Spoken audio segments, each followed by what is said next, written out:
I just want to clear the air and put that out there a little bit. No, understandable, but what you didn't do was an impact study. And all you did, or not you, your I know. engineer. So I know. either the engineer didn't do his job, or he was advised not to go any further than just do a traffic count up and down the street. So what they did was a traffic count on an undated Saturday in August of 2024.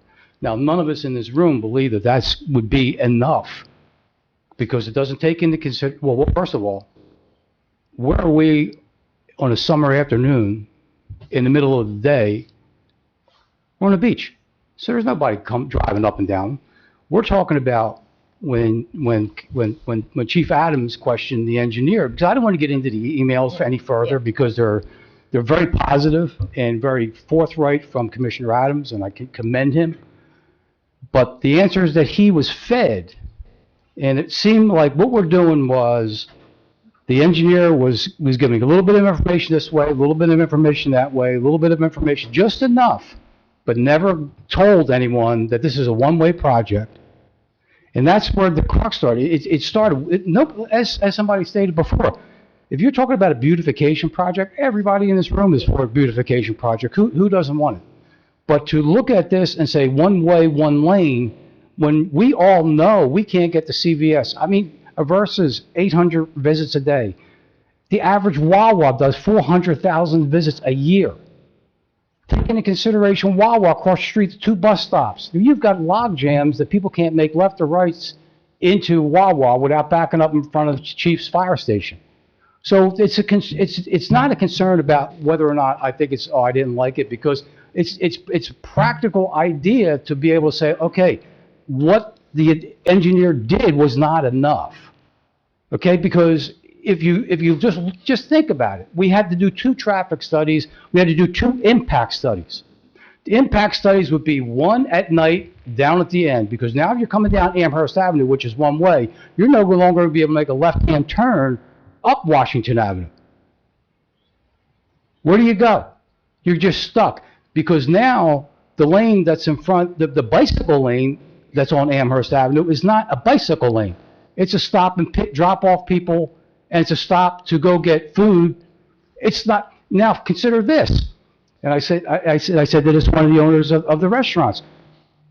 If we've got a liquor delivery on Amherst Avenue, and now we're driving all of this traffic, we got CVS, it's got a 75-foot trailer. Now you're telling the tractor trailer to go down to Amherst Avenue, make a left, and make another left up Coolidge Avenue. The people, I think the young lady who's just spoken for, she doesn't know that. Nobody in the neighborhood knows it. And again, it goes back to communication. You know, and there was none, and it was intentional. And we'll get to the bottom of it. Again, I'm not looking to fight with you. I know. Looking to resolve it, put it back to 2-way, sit down, beautify the neighborhood, make it safe. It just does not, one lane, one way, just does not make any sense whatsoever. And I agree wholeheartedly. When you mention it to somebody, one way, one lane, there's not a person that's for the project. So I'm not listening to anybody else in terms of doing something while somebody's getting vegetables down in Castles. That's nonsense. I'm dealing with people, real problems, real issues. That's what it's all about. So it's not a disagreement. It's why didn't we do it? Why didn't we take that 24-hour? We had an opportunity this year because we were notified in April 2024, April 2025, and we were told that it was one way, because now we had a whole summer to be able to do another study, or at least an updated study, or do an impact study at both locations. You know why it wasn't done? Because it would have killed the project. It would have stopped it, because it doesn't make sense. So that's why we're pursuing this on a state level.